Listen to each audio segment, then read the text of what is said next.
It's a nice Saturday afternoon in New Jersey, America, United States of America, USA. And we decide to take a little stroll down to a place called Atlantic City to play cash game poker. Fun fact, there are only 3 casinos left with poker rooms in Atlantic City, sadly. Tropicana, Borgata, and Harrah's. Before COVID, the city was depleting because of other casinos opening in Philadelphia in the area. And then after COVID, it just is down to just Tropicana, Borgata, and Harrah's. Tropicana only has maybe 1 or 2 tables running usually. And Borgata, well, we got our history. Kicked out for a year, what's the difference? Brian, go this way. All right, I'm kicked out for a year. Banned. I think I'm lifetime banned from here. Maybe at least a year. I can't not. I mean, I'm banned. What's the difference now? These are the last doorsteps out of Borgata we may ever take with a lifetime ban. It's been real, Borgata. Not real. I don't know. Fuck Borgata. Not you. Not you. Fuck you, Borgata. So we're going to Harrah's. I arrive and ask the floor, "The biggest game you're running, sir?" Letting him know I'm a high roller and a big deal. And he sits me down at a 1-3 table with a $500 cap. We buy in for $500 at a table with the average age of dialysis, and play is underway.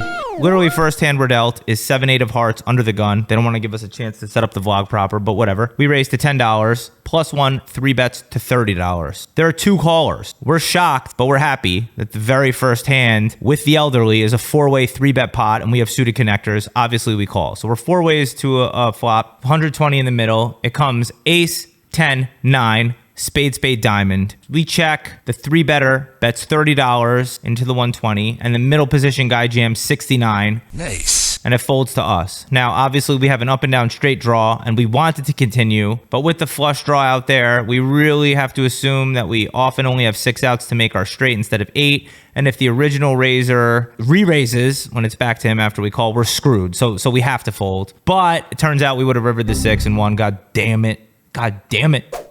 Literally the next hand number 2. They don't even let me set up to vlog properly. You guys got to deal me shitty cards at first, please. We are in the big blind with pocket kings. Early position has raised to $20 off of his $100 stack he just reloaded after the previous hand. Middle position calls the 20, and now with the action on us, we 3-bet to $100, the exact amount the original raiser's stack has left in it. He calls, the other guy folds. I show my hand, but cash games are fucking retarded, so you don't need to show. So we're up against a mystery hand, and the board runs out 5, 7, 5, jack, 3 with 3 hearts. Are we good? Yes, we win. Nice start. Hand number 3 of the note or whatever. This is not literally hand 3. There's a $6 straddle on. Old guys are spicing it up. The low jack calls the 6, and we're in the cutoff with 5-4 of spades. We call as well, and the button then raises to $17, and everybody calls, including the straddler. So we're 4 ways to a flop. It comes king, king, 7 with 2 spades and 1 club. Everybody checks to the button, the original raiser, and he bets $35. It folds back to us, and we call with our flush draw. We have a backdoor straight draw. The turn comes 5 of diamonds. So now we have a pair along with our flush draw. We check, and he bets $75 into a pot of 143, which is about half pot. He's old, so we want to fold, but we now have a pair and a flush draw, and in theory, I guess, if he's ever bugging out with ace-queen, although I don't think he is, or some ace-x, our pairing the 5 now is what put me over the edge in game, flopping me from folding to calling primarily. It may still be the wrong choice against this type of player, but we call. There's now $293 in the pot. We're going to the river, and it comes the 9 of spades. Yay. We check. He checks back pretty quickly, and he shows king, jack of diamonds. I'm shocked he didn't bet river with trips, but these are old people. Maybe I should be leading river. I'm not sure. Either way, we win a big pot, but I might have messed that up. I really don't know, like, how exploitative or out of line or anything I can get. If I can lead river there, thanks to win the minimum.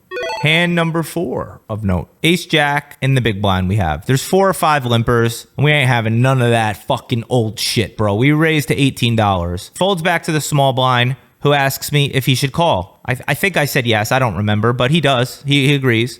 And the flop comes 5, 5, 8 rainbow. He leads. I wrote for 15 or some shit. I don't remember exactly. These are what my notes say. We call. We're not going anywhere with our overs. Ace high. I don't know what the fuck he's up to.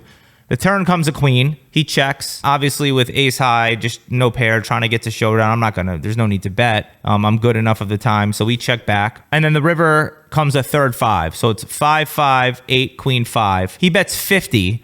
And I was probably going to call, but then he goes like the way he said, literally, I've been doing some live reads and I need to explain them more in the vlog. And I don't know if they're good or bad. They're probably stupid half the time. But the way he said 50, he's like 50, like as if trying to imply it was a lot, was the vibe I got, that he was like 50 after he put it out there. That plus the unlikelihood of an 8 because he's old made me call. You know, like I just don't think they're value betting the second boat. They're just pussies. They would just check call or something, afraid of a queen or something. I don't know. So he shows Jack 9 and we win. He said, oh, you're on a heater, and figured, what the fuck? I get it. And he's not exactly wrong, but he is wrong.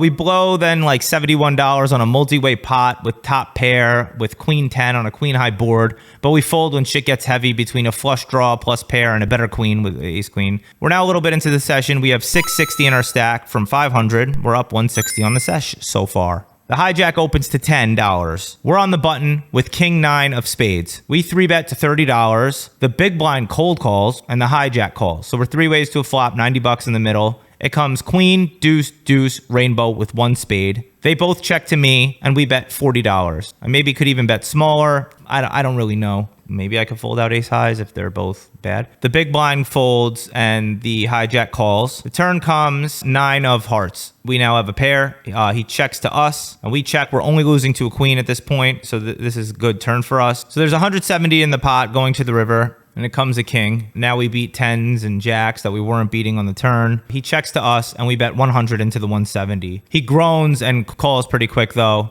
He's a viewer of the vlog. He shows ace queen, nice pot, we win. And now we have $825 and we're running well. Session's going great so far. Next hand of note. We have pocket kings, under the gun +1. We raise to $15, +2 calls, and the small blind calls. We're 3 ways to a flop. It comes 8, 6, 5, rainbow. The small blind donk jams $41. We call, we just flat, and +2 raises to $175. This is the old guy from the same hand before when he had trip kings. So I think I maybe can fold here because he has about 300 behind after the 175. He could have flopped a straight, he could flop sets, and he's an old guy showing strength. I don't think that generally older people are capable of having the hands like 8-7, like a pair plus straight draw type of hand, even though that's in his range. But I feel like a lot of times these guys just flat. I'm not really sure. I don't know. I'm torn. But anyway, we call the 175. The turn is a deuce. Again, there's a side pot because the small blind's all in. It's me versus other guy. We check. He bets $300. He goes all in. We fold. It's easier knowing you're going to get to see the guy's hands. And he had 6-5 of spades for 2 pair.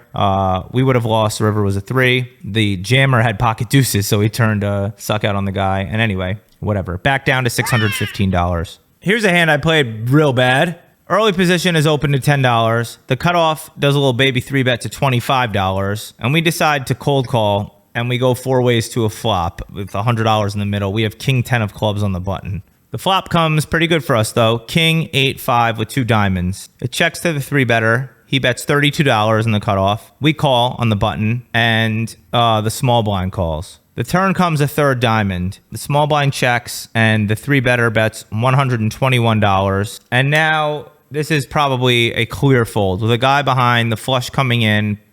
Much better kings available, all of them, king, jack, king, queen, ace, king. This is a clear fold, but we don't always do the clear thing. So we donate $121 to the pot. The small blind jams for $500. You know, we just have to fold. We just have to fold. And we, of course, we're up against a set of kings and the nut flush draw. We never had a chance. Should fold to the 121. The guy's in bluffed day in his life. We fucked up. So we down to $400 in our stack now.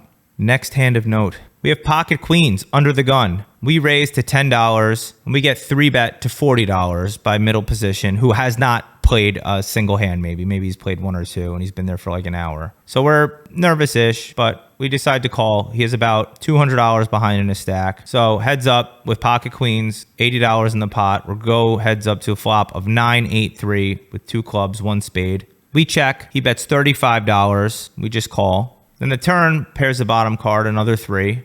Now I'm nervous. I'm thinking, oh, he probably has, you know, some good shit. We'll see what he does on this turn. We check and he jams for 175. This sucks because we just want to play exploitatively and fold against his kings or aces, but we really only lose to those two hands, obviously, right? I mean, I don't think he's ever 3-betting 9s or 8s, so he doesn't really have full houses. He just has better overpairs. Could he have jacks or 10s? Yeah, he does have those as well. So given, if I assume that he has as many aces and kings as jacks and 10s, then I think we have to call given the pot odds at this point. But we call and he says, I have kings. And I'm like, fuck me, I knew it. You know, what do we want me to do? We lose the pot. We add about $200 to our stack, but we end up realizing we're kind of tilted at ourselves for paying off spots we didn't really want to, but maybe needed to. Really, the worst was the 121, the call with king 10. So anyway, we end up in for 700, out for 315, down 385. But don't stop watching because, as the title of this video says, we do turn a profit thanks to God himself and my ability to chase. Remember, poker isn't the only form of poker. We gotta go chase the loss with a little bit of video poker. Just a little. That's what we do. Down 385, let's get up 1K.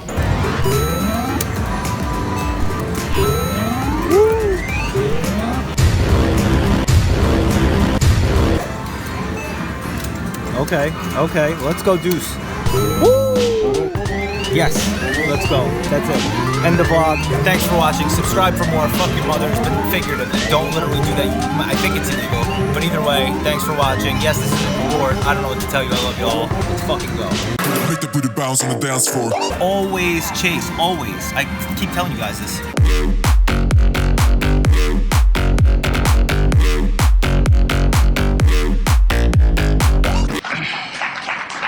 Now, he doesn't deserve any applause. He called with King Jack.